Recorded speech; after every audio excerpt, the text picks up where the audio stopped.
This is about the Body Power by First Degree Fitness fluid rower. Now, they give you a guarantee of quality. We've had this for a number of years. Yes, I do agree that. That is not the question. The question is the quality of these, the build of these. Right, so you round the outside of this type of round disc which has got all the fluid in it.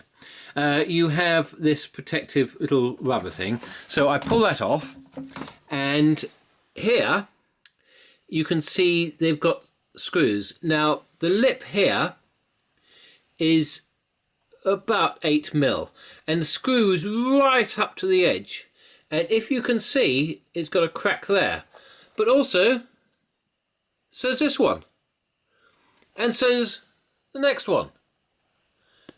Basically it's a really poor design, because they've got a lovely big flange on the backing disc, right, but they haven't extended it over. And secondly, they don't even put a washer underneath these. So the design is flawed. And if you're buying a fluid rower, I would definitely check out this part, because otherwise you're going to have leaks, as we did. I am contacting the distributor for this machine in the UK, who we bought it from. And we will see what happens. Thank you for watching. Please subscribe.